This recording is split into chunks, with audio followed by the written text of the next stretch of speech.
Shalom Ouvracha, ça me fait très plaisir de vous revoir. Ça fait longtemps qu'on n'a pas fait de cours en Zoom. Il y a ceux qui nous suivent en Zoom, il y a ceux qui nous suivent sur la chaîne YouTube. Tout d'abord, bienvenue à tout le monde.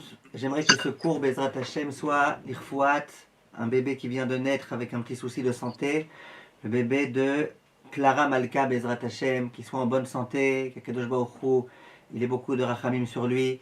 Il est issu d'une famille, Baruch Hashem, de tzadikim, de tzadikot, de gens qui passent leur temps à lire des Teilim pour le bien du Klal Israël. Et Bezrat Hashem, qu'Hashem il entende cette fille-là et qu'on n'entende que de bonnes nouvelles.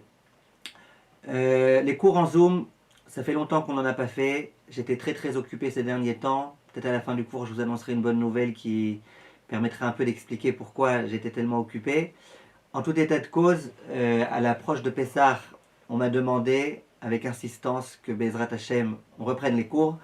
Donc on a repris Baruch Hashem les cours, on va reprendre les cours en Zoom, et j'espère cette fois-ci qu'on reprendra sérieusement et pour longtemps. Le sujet dont je voulais vous parler aujourd'hui, c'est le sujet de la cachérisation. Mais j'aimerais pas faire ce sujet comme d'habitude, où on parle de la cachérisation, chaque objet, comment on le cachérise, chaque partie de la cuisine, comment on la cachérise. J'aimerais aujourd'hui faire un cours beaucoup plus profond.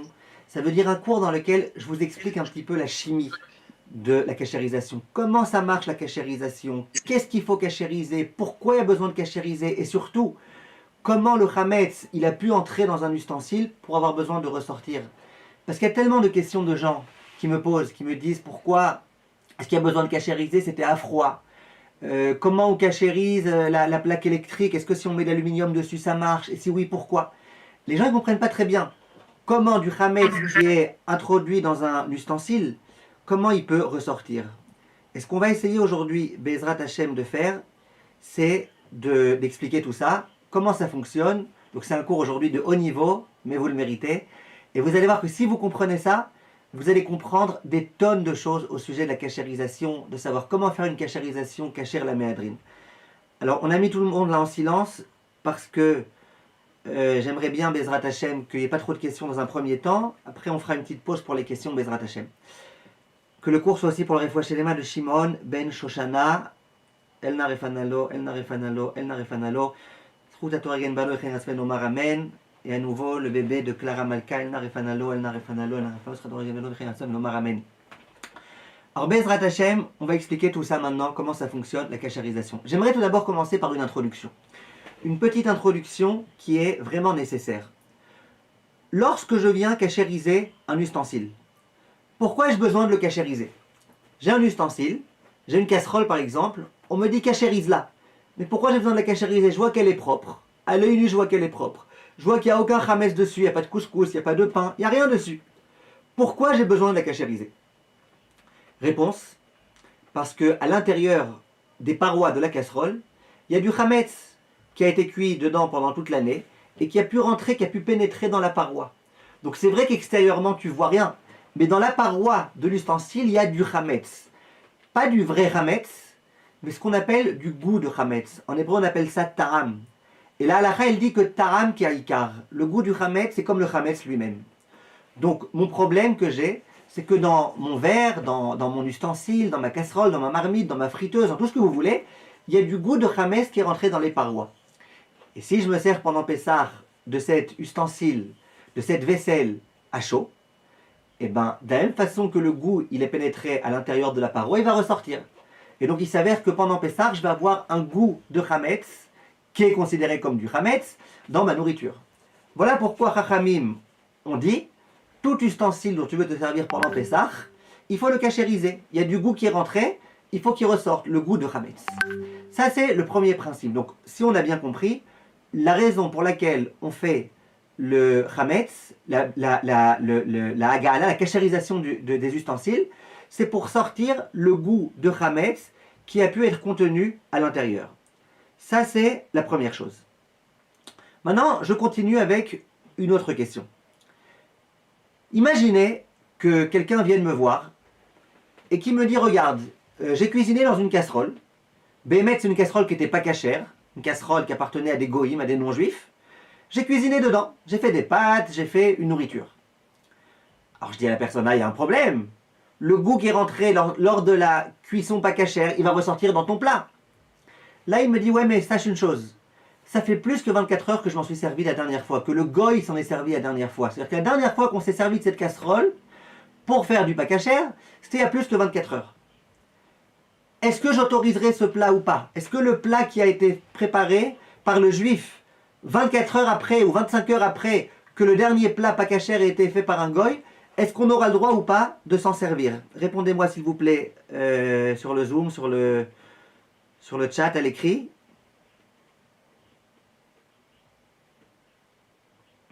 Ceux qui savent, encore une fois, j'ai fait une nourriture cachère dans une casserole qui a servi à 28 heures, par exemple, à une nourriture pas cachère. Est-ce que j'ai le droit de manger cette nourriture ou pas? Allez, aidez-moi, Naël, Ifrach, Madame Metoudi, Pérez, Cécile, aidez-moi s'il vous plaît. Non? Voilà, Madame Elisha, elle dit, après 24 heures, il n'y a pas de goût. Très bien. Ça veut dire que mon plat, il sera autorisé. Parce que le goût qui est rentré, s'il y a plus que 24 heures qui sont passées, quand il va ressortir, on considère qu'il est dénaturé. C'est un goût dénaturé. Et donc, en tant que goût dénaturé, la nourriture, elle reste cachère. Donc, si quelqu'un, dans ce cas-là, me dit, voilà, je suis servi d'une casserole pas cachère, mais ça fait plus que 24 heures qu'elle n'avait pas servi pour du pas cachère, j'autoriserai le plat. Maintenant, j'en arrive donc à ma question. Alors, à quoi ça sert la cachérisation? Si tout le but de la cachérisation, c'est de retirer le goût qui était à l'intérieur. Or, on sait qu'au bout de 24 heures, ce goût-là, il est dénaturé. Alors, à quoi ça sert de cachériser? T'as qu'à dire, attends 24 heures depuis l'utilisation, la dernière utilisation, et voilà. Et même si 24 heures ne sont pas passées, t'as qu'à dire, eh ben, attends 24 heures et t'auras le droit. Pourquoi toute cette cachérisation avec l'eau bouillante, avec la flamme? Pourquoi cachériser si dans tous les cas, au bout de 24 heures, le goût, c'est un goût qui est dénaturé? Ça, c'est la question. La réponse, je vous la donne tout de suite comme ça, on avance. La réponse, c'est la Gemara qui la donne. Elle n'est pas connue cette réponse. Hein. Quand j'ai donné beaucoup de cours ces derniers temps en expliquant ça, elle n'est pas connue la réponse. Alors je vous la donne. La réponse, c'est la Gemara qui dit. La Gemara, elle dit, si tu autorises à te servir de cette casserole alors qu'elle n'a pas été cachérisée en disant, mais c'est pas grave, il y a plus que 24 heures, demain, les gens ils risquent de se servir d'une casserole dont on s'est servi à moins de 24 heures. Et ça, c'est un vrai problème. Donc encore une fois, en principe, on devrait autoriser. La raison pour laquelle on n'autorise pas, c'est parce que on a peur que si on autorise à se servir d'une casserole après 24 heures, les gens ils vont s'en servir pendant les 24 heures, et là on aura affaire à un de vrai problème. Donc ça c'était en un mot, vraiment en un mot, la raison de la cachérisation. Le but de la cachérisation, c'est de sortir des parois le goût pas cachère, ou le goût chametz en l'occurrence, qui était à l'intérieur. Maintenant j'aimerais passer rapidement à la chimie, comme j'aime bien appeler, la chimie des ustensiles. Comment un goût il peut rentrer et comment il peut sortir. Si on ne comprend pas ça, on ne comprend rien. Alors les rabbinim nous disent, ça voilà comment tu cachéris, ça tu verses de l'eau bouillante, ça, mais on ne comprend rien. On ne comprend vraiment rien. Donc il faut essayer de comprendre aujourd'hui Bezrat Hashem, on va essayer d'expliquer tout de suite. Comment un goût peut rentrer dans ma casserole? J'ai une casserole par exemple qui a froid. Dedans j'ai mis un morceau de pain. Il est resté pendant 2 heures, 3 heures, 20 heures dedans, mon morceau de pain. Est-ce que mon verre il va devenir chametz? Non. Tant que c'est à froid, il n'y a pas de transfert de goût possible. Quelqu'un m'a demandé récemment sur le groupe WhatsApp de questions-réponses, quelqu'un m'a demandé est-ce qu'on a le droit de... Elle me dit j'ai une casserole en arcopale, et dedans il y a du chametz qui a été en contact, est-ce qu'on peut cachériser? Dans l'arcopale c'est embêtant de cachériser. Alors, première question que je pose, il y avait quoi à l'intérieur? C'était à chaud, c'était à froid? Elle me dit non, tout était à froid. Je dis c'était à froid, il n'y a pas de problème, ça ne peut pas rentrer. Pour que le goût il puisse rentrer dans la casserole, il faut déjà que ce soit à chaud. Donc on va donner maintenant quelques exemples de goût qui peut rentrer. Je prends ma casserole, je mets dedans de l'eau, je mets dedans des pâtes. Les pâtes, elles cuisent dans l'eau chaude. Le goût, il va rentrer dans les parois. Ça c'est l'exemple le plus connu. Prenons un autre exemple. J'ai ma casserole sur le feu et j'ai un morceau de pain qui est sur l'extérieur, sur la paroi extérieure. Enfin, sur l'extérieur de la paroi plus précisément. Donc j'ai un morceau de pain, la casserole elle est sur le feu, et j'ai un morceau de pain collé à ma casserole. Est-ce qu'il y a un transfert possible ou pas? Réponse oui. La casserole elle est brûlante, elle est chaude, tu as du pain qui est collé dessus, bien sûr que le goût il va pouvoir rentrer. Donc ça c'est les cas ordinaires, c'est les cas qu'on connaît de goûts qui peuvent rentrer Pour l'instant, je parle exprès des casseroles. Après, si vous voulez, on parlera des assiettes, des cuillères et tout. Mais pour l'instant, je parle exprès de la casserole. Maintenant, regardez bien. Donc ça, c'est les cas habituels, c'est les cas ordinaires. Donc comment on fait pour cachériser une telle casserole? Eh bien, on va la mettre dans de l'eau bouillante. Le principe qu'il faut connaître, c'est kebolro carpolto. C'est de l'italien, non, c'est de l'hébreu. Kebolro carpolto. De la même façon que le goût, il est rentré dans la paroi, de la même façon, par la même procédure, il va sortir. Donc si mon goût, il est rentré dans la paroi parce que l'ustensile il était en clirichon, il était posé directement sur le feu, pour cachériser, eh ben, je devrais aussi tremper cette casserole, immerger cette casserole dans un ustensile qui est lui aussi bouillant sur le feu. Donc comment on fait là? Je dis vraiment, c'est pas maintenant l'essentiel de mes propos, mais déjà, je sais que vous allez avoir des questions, donc je vous dis déjà tout de suite. Comment on fait pour cachériser? On prend une grande marmite. Cette grande marmite, on la pose sur le feu. On attend qu'elle soit à ébullition. Cette marmite, de préférence, il vaut mieux que ça fasse 24 heures qu'on ne s'en soit pas servi pour du chametz. Il vaut mieux, c'est pas obligé, mais il vaut mieux. Et dedans, on va tremper. Donc j'ai une casserole dans laquelle j'ai fait des pâtes que j'aimerais cachériser. Une fois qu'elle est propre, qu'il n'y a pas de rouille, qu'il n'y a pas de problème, je la trempe quelques secondes à l'intérieur de cette eau bouillante. Je peux la tremper en 2 temps si je veux. C'est pas comme le mikvé, où il faut que tout soit rentré d'un coup. Je peux la rentrer en 2 temps. L'essentiel, c'est que quand cette casserole va se trouver dans la marmite bouillante, eh ben, le goût, il va sortir. Question que tout le monde me pose, est-ce qu'après cette fameuse marmite-là, dans laquelle on a trempé, est-ce qu'elle devient chametz ou pas? Alors, on a des marloktot ici entre Sfarad, Ashkenaz et tout. Le mieux, c'est comme ça. Le mieux, c'est de tremper, que les ustensiles que vous allez tremper dans cette grande marmite, que vous allez immerger, le mieux, c'est que ce soit des ustensiles dont vous ne vous êtes pas servi à chaud pour du chametz dans les 24 dernières heures. Si ce n'est pas possible, parce que vous venez de vous en servir, c'est pas grave, vous pouvez mettre un peu de savon dans la marmite, qui est de l'eau bouillante et un peu de savon. Comme ça, le goût qui va sortir des ustensiles, de la vaisselle que je vais vouloir cachériser, il va tout de suite être dénaturé.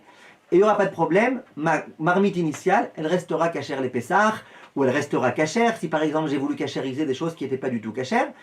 Donc en un mot, le mieux pour s'acquitter, qu'on soit Sfarad ou Ashkenaz, c'est de prendre une casserole qui elle-même, ça fait plus que 24 heures qu'on ne s'en est pas servi avec du chametz, et de tremper dedans des ustensiles dont ça fait plus que 24 heures qu'on ne s'en est pas servi, ou alors de mettre un peu de savon à l'intérieur. Maintenant, je ne vous ai pas encore expliqué toute la chimie, et là j'arrive au point qui est à mon avis le plus important. Et je sais, c'est pas la peine de me le dire, je sais que vous n'avez jamais entendu ce point-là, en tous les cas la plupart d'entre vous, parce que c'est un point dont on ne parle pas, en particulier quand on fait des cours à des femmes, les rabbinim, je ne sais pas pourquoi, ils ne parlent pas de ce point-là, ils n'expliquent pas ce point-là, et du coup les gens ne comprennent pas. Alors je vous demande vraiment d'être attentif et de bien écouter tout ce point-là.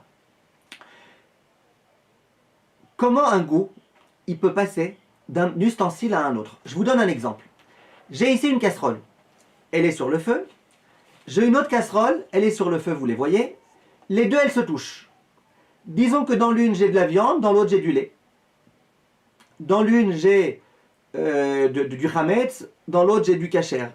Dans l'une, il y a du jambon, dans l'autre, il y a du kasher. Bref, est-ce qu'il y a un transfert de goût? Ça veut dire, jusqu'à présent, on a dit que le goût, quand c'était à chaud, il pouvait rentrer dans toute la paroi de la casserole. Sous-entendu, jusqu'au bout de la paroi.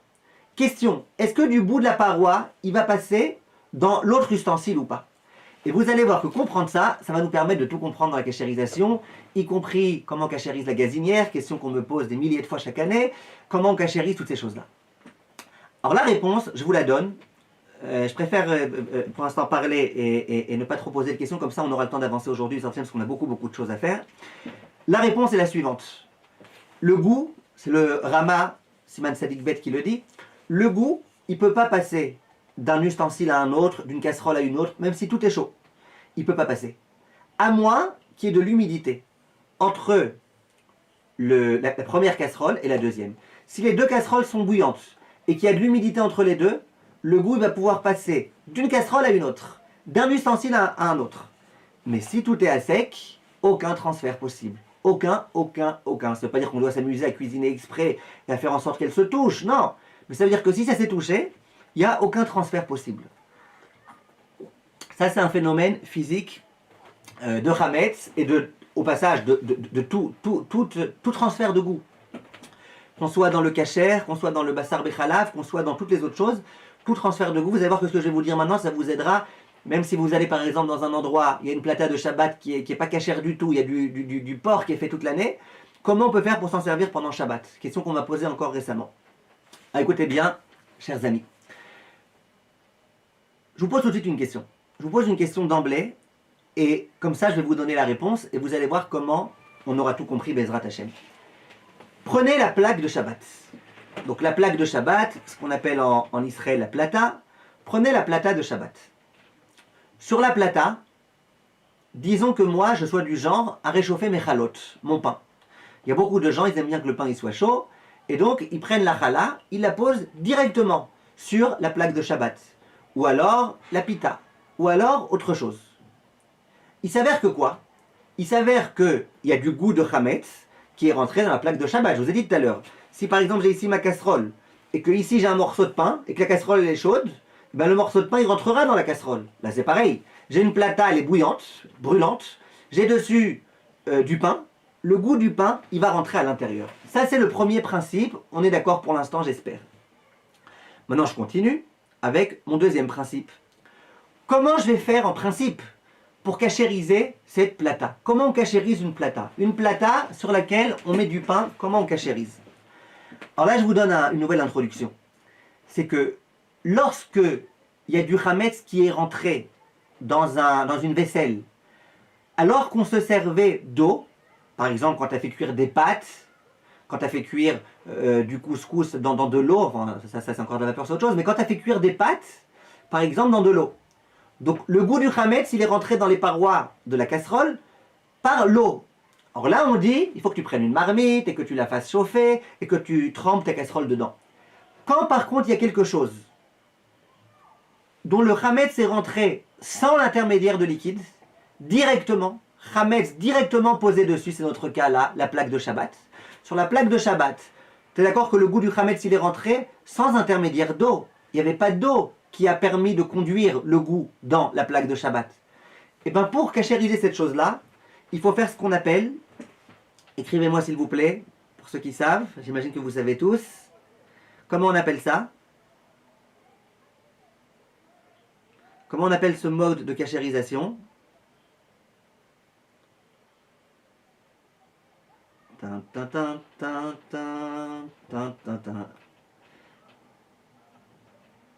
Personne ne sait? On appelle ça le liboun. Le liboun, ça veut dire quoi? Ça veut dire se servir du feu directement. Tu prends un chalumeau et tu le mets sur ta grille que tu veux cachériser et tu mets vraiment longtemps que ça chauffe vraiment. C'est comme ça que ça se cachérise. De la même façon que le goût il est rentré sans eau, directement par le feu, de la même façon il faut le faire sortir par le feu. Vous allez évidemment tous me dire tout de suite, on va la casser la plata. Si tu prends la plaque de Shabbat, tu mets le chalumeau et tu restes comme ça pendant 5 minutes, il n'y a plus de plata. Il n'y a plus de chametz non plus, mais il n'y a plus de plata. Question, alors comment on fait?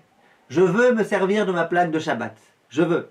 C'est pas une plaque de Shabbat où dessus il y a du verre, où à la rigueur tu peux dire, d'après les Sfaradim, le verre, Je parle d'une plaque de Shabbat en métal. Le goût il est rentré à l'intérieur. Comment je fais pour pouvoir m'en servir?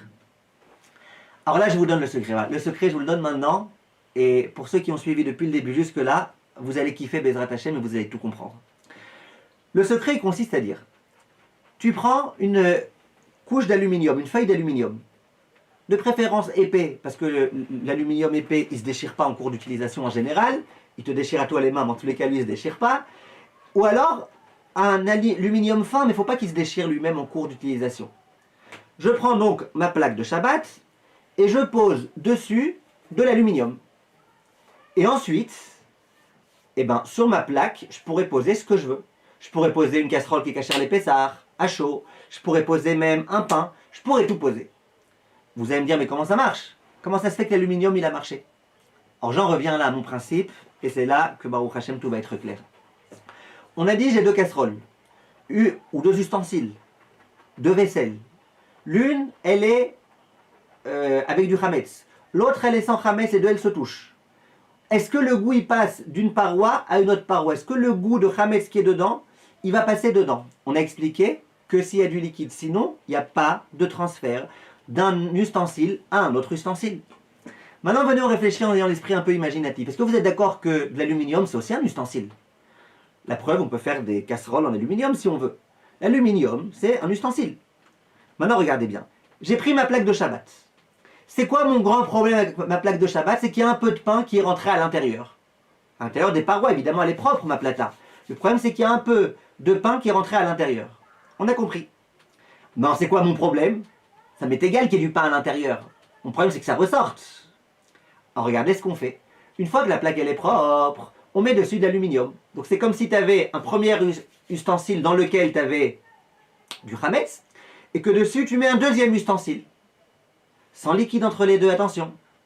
Si tu viens de laver ta plaque et qu'elle est liquide, ne mets surtout pas tout de suite l'aluminium, parce que là, sinon, le transfert, il sera possible. Attends qu'elle soit sèche. Tu mets de l'aluminium entre la plaque et entre la casserole que tu vas poser. Qu'est-ce qui se passe d'un coup? Il se passe d'un coup qu'il n'y a aucun transfert qui sera valable. De la même façon que là, il n'y a aucun transfert qui va se passer s'il n'y a aucune humidité entre un ustensile et un autre. De la même façon, si tu poses comme ça, il n'y aura aucun transfert. Donc le grand ridouche, et que maintenant vous comprenez, c'est pourquoi ça peut marcher de mettre un aluminium. Si je mets un aluminium et qu'il n'y a aucune humidité, aucun goût qui est contenu dans les parois de la plata ne va passer dans la marmite qui sera au-dessus de l'aluminium. J'espère que vous avez compris. Attention, il faut que la plaque elle soit propre. Parce que si la plaque elle n'est pas propre et que j'ai un gros morceau de chametz et qu'au-dessus du gros morceau de chametz je mets un aluminium, ben là évidemment que le goût de chametz il va rentrer dans l'aluminium. Il faudrait mettre là 2 aluminiums. On n'a pas envie. Donc bien sûr que la plaque faut qu'elle soit propre. Mais si c'est comme ça, il n'y a pas de problème. J'aimerais vous poser une question pour voir si vous avez bien suivi. Enfin, bien suivi. Je sais que vous avez bien suivi, mais si vous avez bien compris, si je me suis bien exprimé plus précisément. Imaginez que je fasse ça. Donc, je répète. Je prends ma plaque de Shabbat. Je fais en sorte qu'elle soit sèche. Je mets dessus de l'aluminium. Imaginons qu'il y a un peu de liquide entre l'aluminium et la casserole. Pas entre la plaque et l'aluminium. Entre la plaque et l'aluminium, on a compris, il faut que ce soit sec, sec, sec, sec, sec, sec, sec. Imaginez maintenant qu'il y a un peu de liquide entre l'aluminium et la casserole que je vais mettre. Est-ce que, à votre avis, ça va être un problème? Allez, répondez-moi, s'il vous plaît.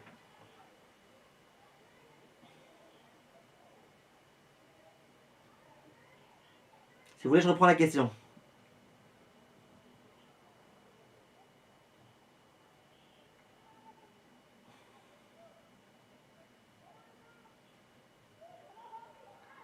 Pas de problème? Non. Très bien. Bravo à Myriam, bravo à Tsipora. On considère que l'aluminium fait partie de la deuxième marmite. Donc pas de problème. Très bien, Madame Elisha, vous avez tout compris. Baruch Hashem. Donc, il n'y a plus aucun problème à avoir, à moins que l'aluminium se déchire. Mais tant que l'aluminium n'est pas déchiré, si l'aluminium il est sur ma plaque de Shabbat, il n'y a plus aucun problème de chametz. Si on a compris ça, j'aimerais juste qu'on passe à quelques exemples et après Bezrat Hashem, Béhémet, je vous laisse la possibilité aux questions, mais juste pour ne pas poser des questions desquelles on va parler, ça ne sert à rien. Alors regardez, je regarde les questions, mais je vais y répondre après Bezrat Hashem. Ça c'était pour la plata, pour la plaque de Shabbat. Alors, ce principe, il est vrai pour tout. Je vous donne un exemple tout de suite. Et ça c'est un exemple, je vous promets, toutes les années, je passe mes veilles de Pessah et mes avant-veilles au téléphone avec des Sikha Mamtina, des doubles appels de gens qui me posent cette question. J'aimerais, Bezrat Hashem maintenant, au moins toutes les personnes qui nous auront suivis, qui auront suivi ce cours, ils ne m'appelleront pas. Ils pourront peut-être même m'aider à répondre aux autres personnes. Écoutez bien. Je viens cachériser mon gaz. Donc je parle exprès d'une gazinière maintenant, une gazinière avec du gaz. Je ne parle pas encore de la vitrocéramique, on y arrivera. Je ne parle pas encore de l'induction, on y arrivera. Je parle d'une gazinière. Donc il y a le brûleur, l'endroit duquel il y a le feu qui sort, et il y a ce qu'on appelle la chatsuba. Donc on soit d'accord sur les définitions. La chatsuba, c'est l'espèce de grille sur laquelle on pose la casserole. Je pose ma casserole directement sur cette chatsuba. D'accord? On appelle ça les grilles, on appelle ça les plaques, je ne sais pas comment vous voulez appeler ça, mais peu importe. La partie qui est en métal, souvent elle est noire, et c'est la partie sur laquelle la casserole se repose. On est bien d'accord que le brûleur, lui, il n'est pas en contact du tout avec la casserole. Celui qui est en contact physique avec la casserole, c'est ce qu'on appelle cette ratsuba. Question, comment je fais pour cachériser ça? Alors d'abord, il faut se poser une question. Avant de se demander comment on cachérise, d'abord première question. Quel peut être le problème? Venons réfléchir ensemble. Quel peut être le problème? Le problème, ça peut être qu'à un moment donné, il y ait une pâte qui soit tombée dessus, et que cette pâte-là, le goût, il soit rentré à l'intérieur, donc j'ai du goût de Hametz à l'intérieur, et que ce goût, il ressorte quand je vais mettre des casseroles pendant la fête de Pessah. Deuxième problème, souvent on est en train de préparer notre dafina, notre tchoun, selon nos origines, et la pkaïla, et il y a de la sauce qui sort. Mais cette sauce, quand elle sort, elle entre en contact direct, très souvent, avec cette ratsuba, avec cette grille. Et donc quoi? Le goût, il rentre à l'intérieur. S'il rentre à l'intérieur, il risque de ressortir. Donc il y a un goût qui a pu rentrer, et il y a un goût qui peut sortir. Et donc, en tant que juif soucieux de Pessah, on a peur à cause du Hametz. Question, comment on fait pour cachériser?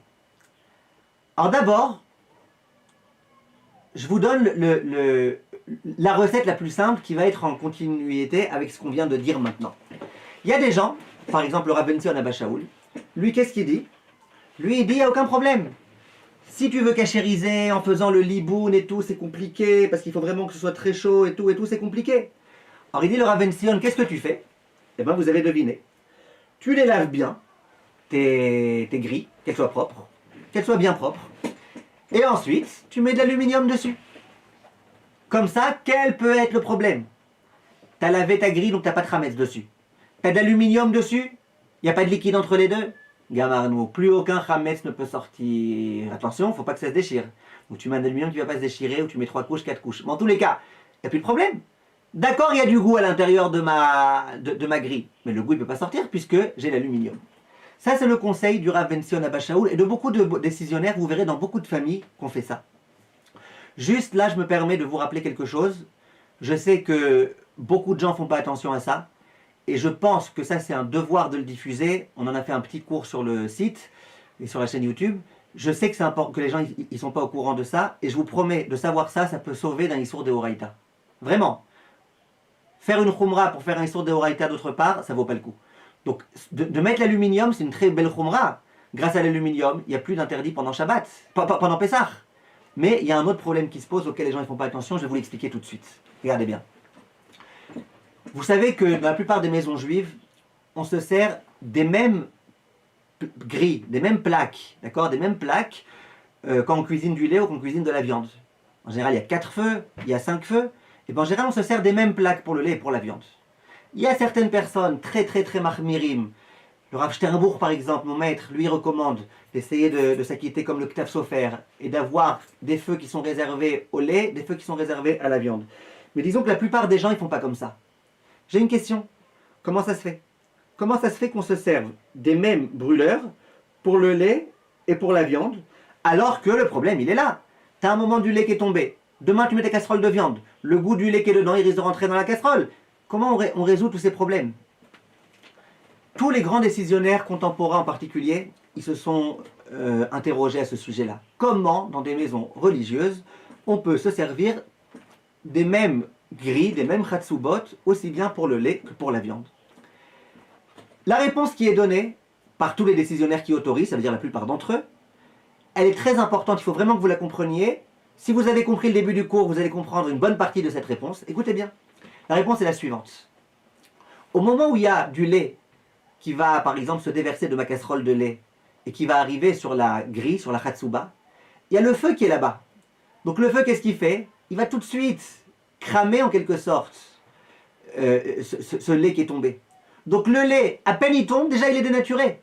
Déjà il est abîmé. Et même si tu me dis qu'il rentre un petit peu dans la paroi, mais il y a du feu sans arrêt là-bas, du feu. Le feu, c'est un petit peu une sorte d'autocachérisation. De la même façon que c'est rentré avec le feu, ça va ressortir avec le feu. Donc les décisionnaires, ils disent, premièrement, tu n'as pas besoin de t'inquiéter, pourquoi?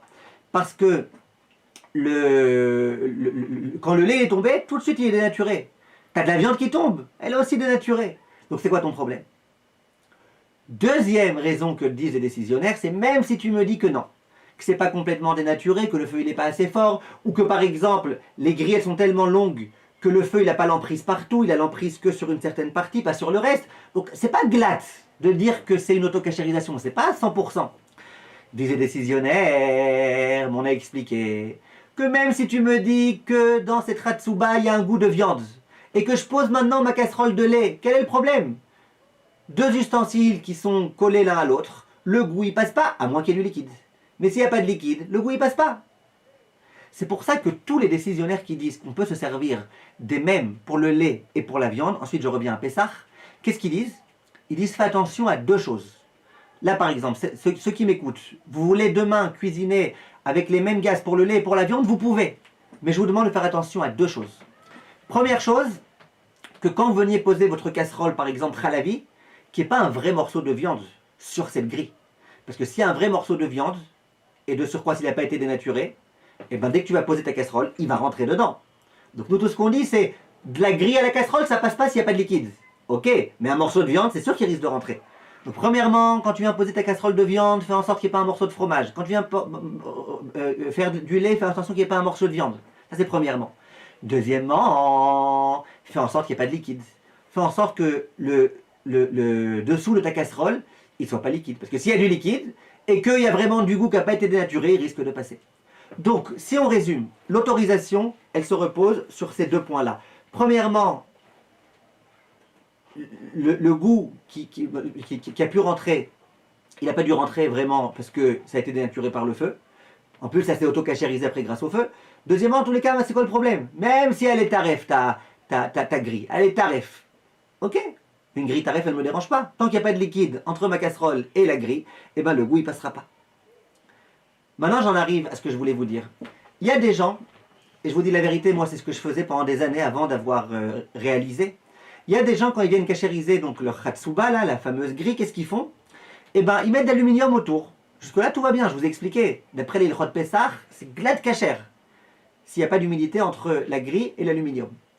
Où est-ce que va se poser le problème? C'est que souvent, les gens, ils se servent du même pour le lait et pour la viande. Du même feu pour le lait et pour la viande. Toute l'année, ils n'ont pas de problème. Il y a tout ce qu'on vient d'expliquer. Mais pendant Pessah, ils ont un grand problème. Ceux qui ne sont pas d'accord avec moi, vous pouvez me le dire. Mais moi, je vous dis quelque chose que j'ai aperçu. Et la plupart des gens auxquels je dis ça, ils sont d'accord avec moi. Quand pendant Pessah, on fait à manger et qu'il y a de l'aluminium, l'aluminium, c'est pas un scoop de vous dire que le feu, il a du mal à se propager partout. C'est pas non plus un scoop de vous dire que si sur la grille normale, il y a une petite saleté, on prend une éponge et on nettoie. Quand c'est sur l'aluminium, c'est quasiment impossible. Donc tout ce qu'on a dit qu'il n'y a pas de problème de se servir d'un même feu pour le lait et pour la viande, c'est vrai quand quoi? C'est vrai quand c'est une grille normale. Le feu, il a l'emprise, le feu, il dénature immédiatement. Deuxièmement, les grilles en général, elles sont propres. Donc tu dis, dès qu'il n'y a pas de liquide, c'est bon, tu peux poser, ça passe. Mais là, quand au bout de quelques jours de Pessah, tu as des mélanges de lait et de viande sur l'aluminium, ce qui se passe, les gens ils me le disent, et qui n'est pas dénaturé parce que le feu il a du mal à avoir accès. Quand tu poses ta casserole dessus, tu poses ta casserole sur un mélange de lait et de viande. Et donc le goût du lait et de la viande, il va rentrer à l'intérieur. Donc de Hametz, s'il n'y a pas, t'es rassuré, ok. Mais il y a du lait et de la viande, et plus que ça. Pourquoi je vous disais Issour Deoraita? Il y a un Issour Deoraita de cuire du lait et de la viande ensemble. Issour.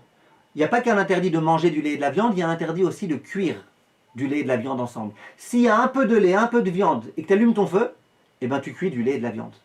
C'est pour ça que je demande à tout un chacun, si vous voulez faire la khumra de mettre de l'aluminium sur vos gaz, il n'y a pas de problème. Mais à une condition.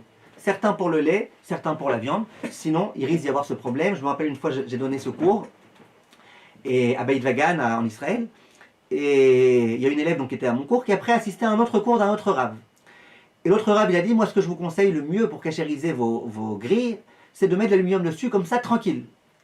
Alors elle a levé la main, elle a dit, mais on a écouté un cours du Rav Cohen Arazi, où il disait pas comme ça, il disait qu'il y a un problème de lait, de viande, etc.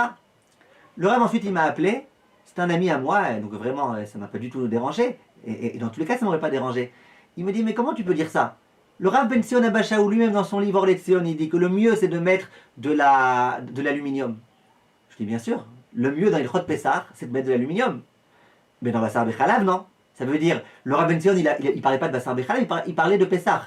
Peut-être que pour Rav Ben Sion, c'était évident soit qu'à Pessah on cuisine de la viande, comme dans beaucoup de familles, soit c'était évident qu'on ne se sert pas des mêmes feux pour le lait et pour la viande, soit il ne s'est pas lui-même aperçu de ce fait, qu'il peut y avoir dessus des mélanges qui se font.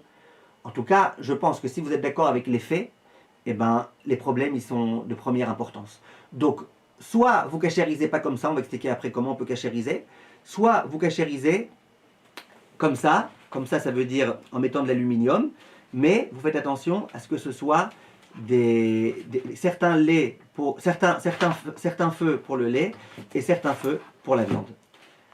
Avant que on termine cette partie, j'aimerais déjà, parce que je vous vois venir, vous allez me dire, et si on ne peut pas cachériser comme ça, comment on cachérise? On ne peut pas cachériser comme ça. On veut servir des mêmes feux pour le lait, pour la viande. Alors qu'est-ce qu'on va faire? Comment on va cachériser? Alors maintenant, je vous explique, Bezrat Hashem, comment on fait pour cachériser. Et là, c'est à nouveau très très important. Tout d'abord, je vous interroge. J'aimerais avoir votre avis. À votre avis, comment on cachérise ces fameuses plaques-là? Est-ce qu'il faut les fabriquer? Est-ce qu'il faut les cachériser avec Agala ou avec Liboun? Qu'est-ce que vous en pensez? Écrivez-moi si vous voulez. Peut-être vous. Alors, Anaël, elle dit Liboun. Pourquoi Liboun? Pérez aussi Liboun. Liboun, très bien. Pourquoi Liboun? Je vais éteindre, je crois, le micro, comme ça vous pouvez parler, ça sera plus. Pas d'eau. Voilà, pas d'eau, exactement. Pourquoi le mieux, pourquoi ce qui est important, c'est de faire du Liboun? Pourquoi? Parce qu'il n'y a pas d'eau. Ça veut dire, tout le Hametz qui sort de la casserole et qui tombe sur ces brûleurs-là, il ne rentre pas avec l'intermédiaire d'eau. Et même si vous me dites, ouais, mais parfois il y a le jus de la dafina qui tombe et le jus il est liquide, mais pour beaucoup de poskim, même s'il est liquide, étant donné que quand il va rentrer pas avec l'intermédiaire d'un autre liquide, il faudrait faire l'iboun. Donc vous avez tout à fait raison, Kol hakavod, vous avez tout bien compris. La façon de cachériser, c'est de faire l'iboun. Maintenant ma question c'est, quel liboun? Comment on fait liboun? De quel liboun il s'agit? Or ceux qui peuvent faire liboun en prenant un chalumeau et en mettant le chalumeau à fond, dessus comme ça, à fond, jusqu'à ce que le fer y rougisse, jusqu'à ce qu'il soit vraiment bien sous l'emprise du feu. Et ben, c'est un super liboun, c'est ce qu'on appelle liboun chamour, et c'est parfait, c'est aussi glad kasher, j'allais dire c'est un peu comme l'aluminium, c'est aussi glad kasher, et il n'y a plus de problème. Très très bien. Maintenant, le Chafetz Chaim il dit qu'on peut aussi se contenter d'un liboun kal. Liboun kal, ça veut dire un petit liboun. Un liboun beaucoup moins fort. Un liboun dont on n'est pas obligé de se servir d'un chalumeau et dont on n'est pas obligé que ça devienne vraiment rouge. Un liboun dont il faut que l'ustensile soit juste suffisamment chaud pour que si on met dessus un petit fil ou un petit morceau de paille qui puisse brûler tout de suite. C'est beaucoup moins chaud que le liboun chamour. Le Chafetz Chaim il dit, ça suffit de faire un petit liboun. Pourquoi? Je vais vous le dire tout de suite ou je vais vous laisser le deviner. Mais le Chafetz Chaim il dit, ça suffit un petit liboun. En pratique, si vous voulez faire un petit liboun, vous avez une solution très simple que j'ai vue dans beaucoup de décisionnaires contemporains qui disent, vous allumez votre four à fond, même s'il n'y a pas de pyrolyse, vous l'allumez à fond et vous posez vos brûleurs, là pas vos brûleurs, vos chatsubot, vous les posez dedans pendant une demi-heure. C'est suffisant. Ça s'appelle un liboun chamour. Ça s'appelle que vous avez cachérisé comme ça vos brûleurs. Non, pas liboun chamour, ça s'appelle liboun kal, excusez-moi. Ça s'appelle liboun kal, ça s'appelle que vous avez cachérisé, même s'il n'y a pas de pyrolyse.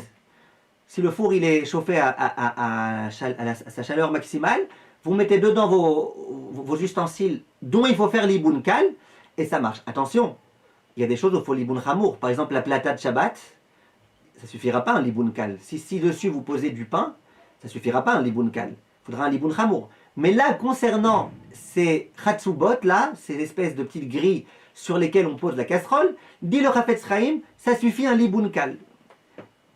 Qui est-ce qui a deviné pourquoi ça suffit un liboun kal? Dites-moi à l'oral.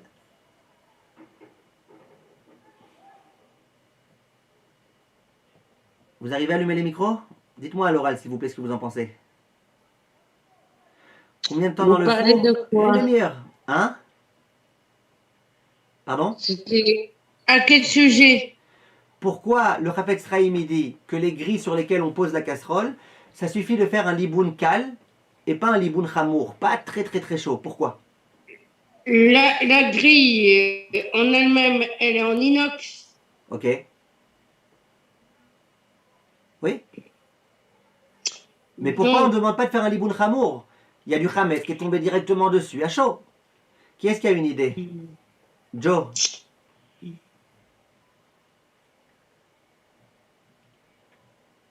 Allez, aidez-moi. Parce que la nourriture, elle n'a pas été en contact.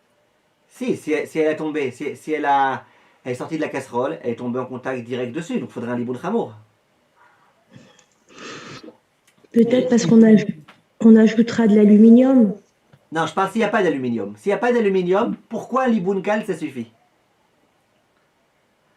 Oh, alors Anaël, elle me dit, je sais pas pourquoi Anaël vous mettez en privé, vous pouvez mettre pour que tout le monde voit, parce qu'il est déjà en contact avec la flamme, donc tout a été annulé. Exactement. Ça veut dire, le Chafetz Chaim lui-même, tout ce que je vous ai expliqué, c'est 2 lignes dans le Chafetz Chaim. Et maintenant, je vous l'ai dit. Le Chafetz Chaim, le Mishnah Brura, il explique comme ça. Il dit, regarde, c'est quoi ton problème? Pourquoi tu voudrais vraiment cachériser? Premièrement, s'il y a du Hametz qui est tombé, il s'est tout de suite annulé grâce à la flamme, comme elle a très bien dit Anaël. Immédiatement, il est annulé par la flamme. Donc, Bichlal, il n'y a pas de raison de supposer qu'il y a du Hametz à l'intérieur. Continue le Chafetz Chaim et dit deuxième argument. Deuxième argument, devinez Anaël.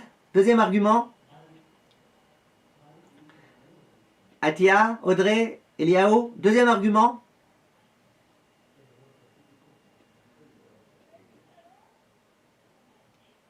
Deuxième argument. Et même si jamais la grille elle est Hametz, mais c'est pas grave, t'as qu'à poser tes casseroles alors qu'elles sont sans humidité en dessous et aucun contact n'est possible. On a expliqué que même si ta grille elle est pleine de Hametz, ça rentrera pas de la grille à ta casserole s'il n'y a pas d'humidité.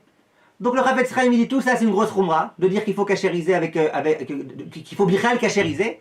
Donc il dit allez, ça suffit de cachériser avec un liboun kal. Donc halakha les maaseh, vous pouvez tout à fait, si vous voulez, cachériser ça, et cachériser de façon glad kasher, faire un liboun kal, et c'est très bien. Le Rav Ovadia, lui, il a un très grand chidouche, très grand chidouche. Il dit la chose suivante, il dit pour cachériser, tu peux prendre ces grilles-là, et tremper dans de l'eau bouillante, dans un kli rishon. Ça c'est bon, c'est un petit chidouche, c'est pas un si grand chidouche que ça. Mais le grand chidouche qu'il a, le Rav Ovadia, c'est qu'il dit que même si tu as versé de l'eau bouillante dessus, ce qu'on appelle Iroui Mikli Rishon, il dit le Rav Ovadia, c'est cachérisé. Et ça, tous les poskim, ils ont eu beaucoup de mal à comprendre. Parce que c'est pas une cachérisation.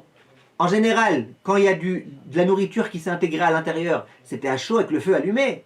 Donc si déjà tu voulais faire une agala, il faudrait faire dans Kli Rishon. Et en plus de ça, on a un principe, c'est que quelque chose qui mérite un liboun, avec le chalumeau, si tu le mets dans une casserole, c'est pas suffisant.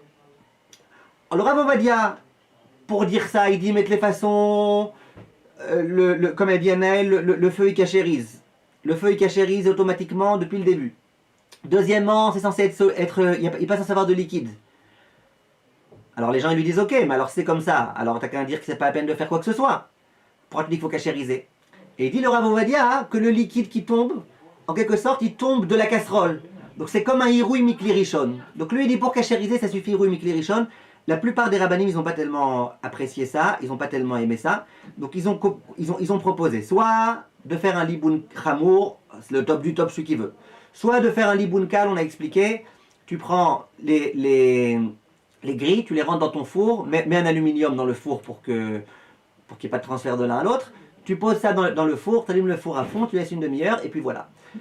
Ou alors, il y a une autre possibilité, c'est d'allumer les brûleurs à fond, et de mettre une espèce d'allumer les brûleurs avec les petites grilles qui sont dessus et de mettre des grosses casseroles dessus, de sorte à ce que le feu il se répande vraiment partout, sur tous les brûleurs.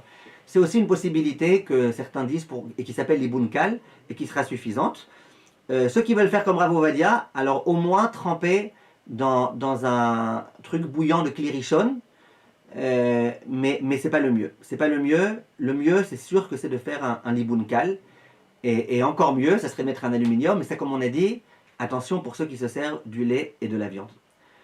Maintenant, les brûleurs eux-mêmes, est-ce que c'est la peine de les cachériser? Personnellement, je pense que c'est pas la peine, parce qu'ils sont pas du tout en contact avec la casserole, pas du tout. Donc, à quoi ça sert de les cachériser? Ils sont pas en contact. Alors, il y en a qui ont voulu dire, ouais, mais s'il y a de la vapeur qui sort de là-bas, qui rentre, des choses très lointaines. Donc, si vous voulez verser de l'eau bouillante dessus, ou alors allumer-les à fond, ça va les auto-cachériser. Faites quelque chose du genre, mais rien de plus à mon avis. Évidemment, les boutons avec lesquels on allume, est-ce que c'est la peine de les cachériser ou pas? Évidemment que c'est pas la peine. Dans certaines agadotes, ils versent de l'eau bouillante dessus. C'est une khumra qui a, à mon humble avis, qui n'a pas de sens. Alors c'est des grands rabbanim qui l'ont écrit, mais à mon avis, ça n'a pas de sens. Voilà, ça c'était concernant la cachérisation. J'aimerais vous laisser la place maintenant aux questions. Je sais qu'on n'a pas parlé encore de la vitrocéramique et de l'induction, or que c'est très important, mais si on veut bien en parler, ça va prendre du temps. Alors moi je propose qu'on refasse un autre Zoom Bezrat Hashem, l'un des soirs de la semaine, ou même 2 Zooms dans la semaine. En ce moment, les séminaires ils sont en vacances, donc j'ai beaucoup moins de cours le soir. Donc si ça vous plaît, on peut faire, et là on expliquera toute la problématique de la vitrocéramique, etc. Maintenant venez, on laisse place aux questions. Bechavod. Rav, excusez-moi. Oui, tout va bien? Quand on a mis, Baruch Hashem, quand on a mis le papier aluminium, et il dure pas vraiment, il peut pas durer toute la fête. Est-ce qu'on peut enlever et remettre, ou Bien bien sûr. il faut remettre par-dessus? Aucun problème, vous pouvez ou enlever, remettre, ou remettre par-dessus, ce que vous voulez. Ça change strictement rien. Juste, Il y a juste, pas de- juste qu'il n'y ait pas de Ouais. liquide. Je répète, qu'il n'y ait pas de Ouais. liquide entre la grille elle-même et le et Et la le casserole papier. qui va pouvoir et l'aluminium, excusez-moi, et l'aluminium. Ok, d'accord. Et donc le mieux, c'est de mettre le papier alu. Moi, je pense que c'est le mieux si vous en gardez certaines pour le lait, certaines pour la viande. Oui, oui, il y a pas de, il y a pas de, Il n'y a pas de il lait y a chez que vous? de la viande. Ouais, chez beaucoup de gens, c'est comme ça. Je sais pas pourquoi. Moi, j'aime bien le lait d'Afka, mais chez beaucoup de gens, je sais qu'il n'y a que de la viande. Voilà. Top. Merci, Rav. Sipora, elle a une question. Bechavod. Oui, du coup, on a dit Tout va combien bien, de temps Sipora? faudrait mettre. Oui, Baruch Baruch Hashem, merci. Baruch Hashem. C'est votre Du premier coup, Pessah, non? Marié. ouais, Baruch Hashem. oui. Oui. Du coup, on a dit dans le four, comme notre Rafet Sraim, il a dit, comment ça se passe pour le petit liboun? On doit mettre combien de temps dans le four à fond? Je pense qu'une demi-heure, ça suffit. D'accord. Il faut Merci. vraiment que ces grilles elles deviennent chaudes, au point que si après vous mettiez un petit morceau de tissu, un petit fil par exemple, ou un petit morceau de paille, que ça puisse brûler. Vous voyez, en général, ça brûle très facilement, ça. Et après, il faut pas mettre de l'eau froide dessus. Si, ouais, j'ai oublié de dire, excusez-moi, j'ai oublié de dire, quand on cachérise, quel que soit le mode de cachérisation, c'est bien, enfin en particulier quand c'est un mode d'utilisation avec l'eau bouillante, c'est bien après de mettre un peu d'eau froide. Là, c'est un autre mode de cachérisation, mais il vaut mieux mettre de l'eau froide aussi après. Merci. Avec plaisir. Il y a d'autres questions? Oui, bonjour. Bonjour. S'il vous plaît, en fait, je voulais savoir si c'est nécessaire de faire chauffer la plata avant de la recouvrir d'aluminium, ou alors de l'ébouillanter peut-être. Essayez de me répondre, vous, s'il vous plaît, par rapport à ce qu'on a expliqué dans le cours, qu'est-ce que vous en pensez? Pas ce qu'on vous a dit, ce que vous en pensez. Ouais. A priori, je me dirais que c'est pas nécessaire, Très bien, pourquoi? parce qu'il suffit qu'il y ait enfin, la couche d'aluminium à sec. Maintenant, je me demandais pourquoi est-ce peut-être on le fait en plus. Alors, c'est peut-être pas nécessaire, justement. Exactement. Si vous faites... Maintenant, je me demandais pourquoi est-ce peut-être on le fait en plus. Alors, c'est peut-être pas nécessaire. Allô? Vous m'entendez? Oui, oui. Regardez, si vous voulez cachériser, si vous voulez mettre de l'aluminium, il n'y a strictement aucune nécessité. Aucune nécessité. Comme vous avez expliqué, rien ne va passer. Aucun goût ne va passer. Même si tu mets du pain après directement sur ton aluminium, rien ne peut passer. Maintenant, en général, ceux qui disent de chauffer à fond, c'est ceux qui ne mettent pas d'aluminium. Alors, c'est quoi leur logique? Leur logique, c'est de dire, eh ben, tu mets de l'eau bouillante dessus. Souvent, en général, les gens, d'abord, ils versent de l'eau bouillante. Comme pour dire, si jamais il y a quelque chose qui est sorti du plat et qui est tombé sur la plaque, eh ben, donc c'est passé par Irui Mikli Rishon. Donc toi, pour cachériser, tu fais Irui Mikli Rishon. Et après, tu allumes à fond pour faire une espèce de Kebolo Karpolto. Kebolo Karpolto, ça veut dire de la même façon que le goût, il est rentré avec la chaleur de la plaque, de la même façon, il va ressortir avec la chaleur de la plaque. Mais les décisionnaires, ils n'ont pas aimé ça, surtout pas quand on met vraiment des pitotes ou des chalotes sur la plaque. Parce que c'est pas vrai, enfin pour la plupart des décisionnaires, c'est pas vrai que la raison pour laquelle on fait le liboun, c'est pour Kebolo Karpolto, pour faire ressortir ce qui est dedans. C'est pour éliminer ce qui est dedans. Le liboun, il élimine complètement ce qui est dedans. Et c'est pas assez chaud quand on allume la plaque à fond, c'est pas du tout assez chaud pour considérer ça comme étant un liboun chameau. Et beaucoup de poskim veulent dire que c'est même pas suffisant pour considérer ça comme étant un liboun kal. Donc à nouveau, si vous voulez le faire comme ça, on sait jamais, si jamais l'aluminium il se déchire, au moins il y aura ça aussi, faites-le.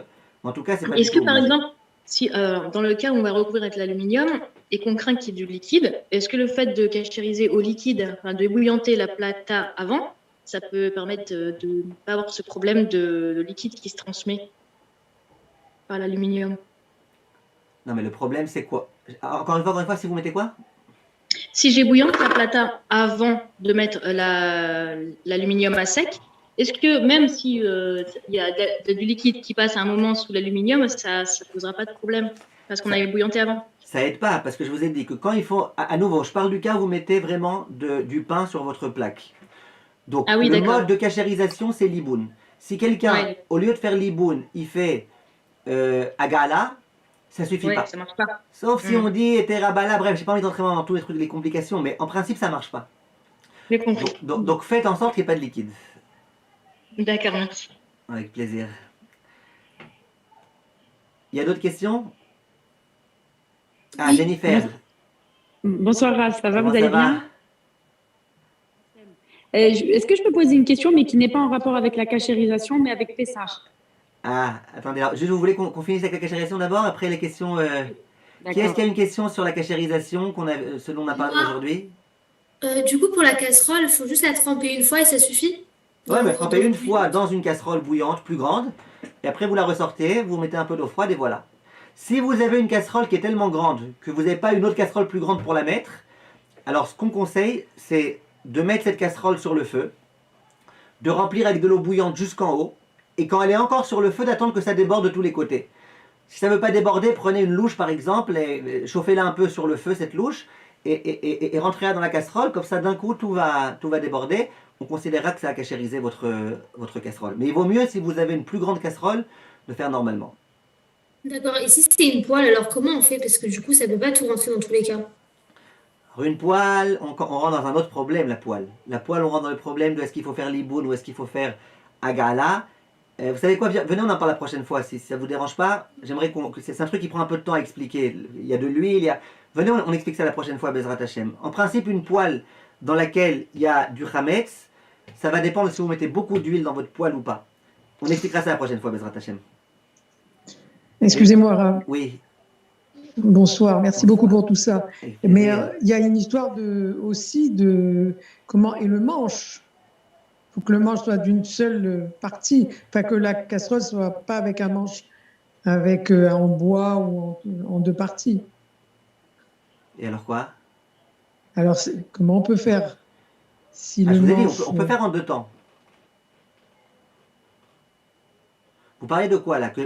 Est-ce qu'on peut une tremper? casserole, si moi j'ai pas le problème, mais quand moi je sais que quand il y a très longtemps, quand je n'avais pas toute une batterie de cuisine pour Pessah, quand on trempe dans de l'eau bouillante, il y a le manche, si le manche de la casserole est en bois, on peut pas le faire.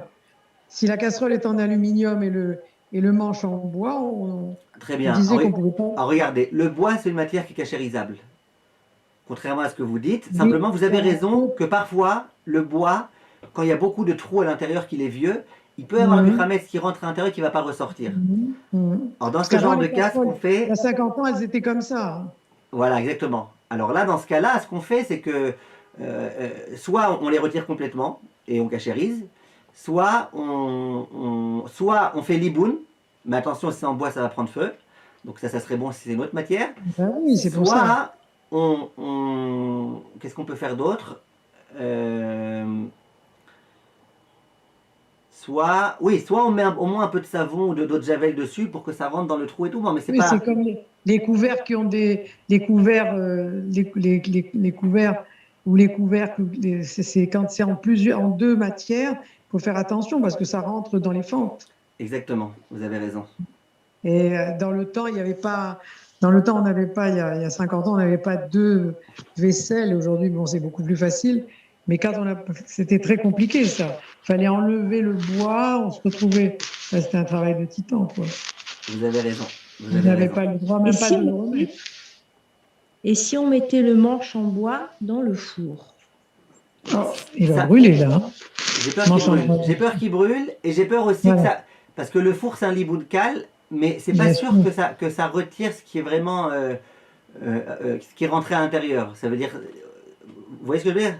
si, c'est pas sûr que ce liboun kal, il retire, il est accès à tout ce qui est à l'intérieur, à toutes les saletés qui sont à l'intérieur. Oui, c'est comme les gens qui ont découvert, qui cachérisent des couverts et le manche est en corne. Ça marche pas non plus. Il faut que ça soit d'une seule partie. D'accord. Ouais, ça c'est Est-ce qu'il y a d'autres questions, s'il vous plaît, sur la cachérisation? Sinon, on passe à Madame Abécassis. Madame Abécassis. Merci. Moi, ce que je voulais savoir, c'est si on avait le droit d'écouter de la musique pendant le Homer, c'est-à-dire pendant Pessah, puisque quand les gens vont dans les organisations, j'ai cru comprendre qu'on n'avait pas le droit ni de se raser, ni de se couper les cheveux, ni d'écouter de la musique, ni de faire les mariages pendant le Homer, donc c'est-à-dire pendant Pessah et après. Mais alors, comment dans les organisations, ils autorisent autant de soirées, de fêtes avec des orchestres et tout? Très bien. La question. Très bien. Alors la réponse, c'est que pendant Chol HaMoed, on a le droit d'écouter de la musique. Tout ce qu'on a interdit d'écouter de la musique, c'est pendant le Homer, hors Chol HaMoed. Les poskim, ils le prouvent, ils ramènent des décisionnaires qui disent qu'à Chol HaMoed, on a le droit. Il y en a, ça figure pas dans les halachot du Homer, ça figure dans la halachot de Chol HaMoed. Il y en a qui ont voulu dire peut-être qu'ils parlaient que de Chol HaMoed Sukkot, où il n'y a pas de Homer, et pas Chol HaMoed Pesach. Mais la plupart des décisionnaires, ils disent non. Si les poskim, ils écrivent que Chol HaMoed, on a le droit, c'est en l'honneur de Chol HaMoed, c'est pour Simchat HaChag, il faut se réjouir pendant la fête et tout. Donc, il n'y a pas de problème. Et puisque vous êtes marocaine, sachez qu'il y a beaucoup de poskim aussi qui autorisent pour la Mimouna. Bien que Pesach est déjà fini, en l'honneur de la Mimouna, beaucoup de poskim autorisent de mettre la musique. Super, merci beaucoup. Avec plaisir. Il y a d'autres questions? Ah, je vois une autre marocaine, la Reina Bracha. On s'est donné le mot. Ça va, tout va bien? Merci là, parce que moi, je me suis trompée avec l'horaire. Je pensais que c'était 21h heure française. Donc pour moi, j'étais bien en avance et en fait, j'ai raté. C'est pas grave. Merci là. Oui, il va être diffusé, Bezrat Hashem, ne vous inquiétez pas. Bezrat Hashem. Razak. J'en finis alors, Bezrat Hashem, pour vous annoncer une bonne nouvelle que je vous ai promise au début du cours. Je vous disais que ces derniers temps, on n'avait pas fait beaucoup de Zoom et de vidéos en direct parce que j'étais assez occupé. Donc c'est l'occasion de vous annoncer. Hein?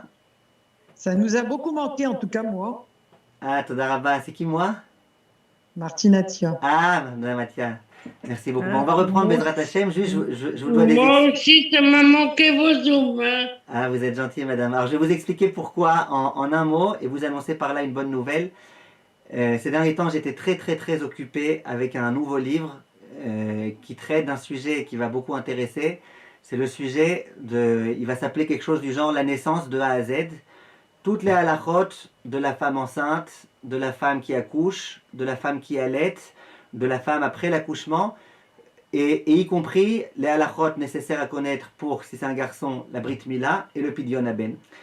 Et tous les sujets, un peu comme les livres d'avant, les halachot Shabbat, quand on doit accoucher Shabbat, les halachot Nida, la femme quand est-ce qu'elle devient Nida quand elle accouche, les jeûnes, est-ce qu'une femme enceinte elle doit jeûner, est-ce qu'elle ne doit pas jeûner, et celle qui allait, et celle qui, Chazvé Shalom, aurait eu une fausse couche, toutes les halachot qui concernent l'autorisation ou l'interdiction de prendre la pilule, vraiment, dans tous les domaines, la bracha qu'on fait quand on a eu un enfant, quand on a eu un garçon, quand on a eu une fille, est-ce qu'on a le droit de servir de contraception, toutes les questions vraiment très très importantes et urgentes, elles sont dans ce livre. Donc ces derniers temps, j'étais très très très très pris par la relecture et tout ça. La vérité, on est encore en pleine relecture là. Mais voilà, c'est pour ça qu'on n'a pas eu tellement le temps. Il y a l'une d'entre vous, Anaël, qui a beaucoup insisté pour qu'on reprenne. Elle a dit on ne peut pas passer un Pessah sans un zoom de Rav Cohen Arazi sur la cachérisation. Donc voilà, on va essayer Bezrat Hashem cette semaine de faire plusieurs zooms. Vous serez au courant, ceux qui sont informés sur le groupe WhatsApp, vous serez au courant. Ceux qui ne sont pas, alors notez le numéro, inscrivez-vous, comme ça vous serez au courant Bezrat Hashem. Et de cette façon-là, on pourra continuer les lois de la cachérisation. Le livre, on espère Bezrat Hashem que dans 2-3 mois, j'espère maximum qu'il sera là, qu'il sera prêt.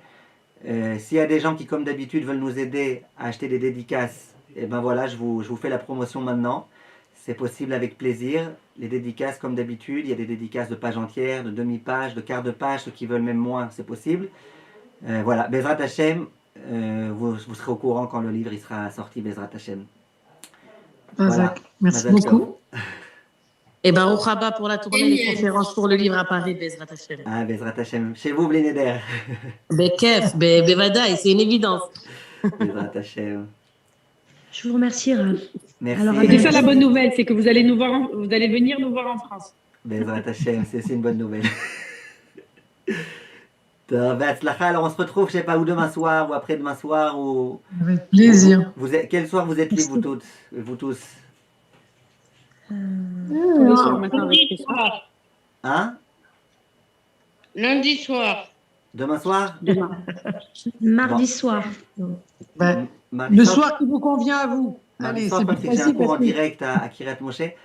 Alors, venez, on essaye demain soir, Bli Neder. Je vous enverrai le lien et tout ça, Ouais. Bezrat Hashem. En tous les cas, Be'atzlacha, merci d'avoir été là. Et on se retrouve Merci à alors, vous. Bezrat Hashem, Merci pour à la vous. vitrocéramique, Merci, Rav. l'induction, etc. Superbe. Merci beaucoup, c'est gentil, Toda Rabba. Merci beaucoup, Rav. Be'atzlacha. Merci. Kol tov. Merci. Une longue vie en bonne santé, Bezrat Hashem pour ça. Amen. Amen. Moi aussi, Laila Toda tov. Rabba. Laila tov. Pessar Kasher Vesameach, Kol tov. Au revoir, merci. Rav. Au revoir. Bonjour à votre mari. Merci, j'y manquerai pas. Kol Merci tov. beaucoup, Au revoir. merci, j'y manquerai pas.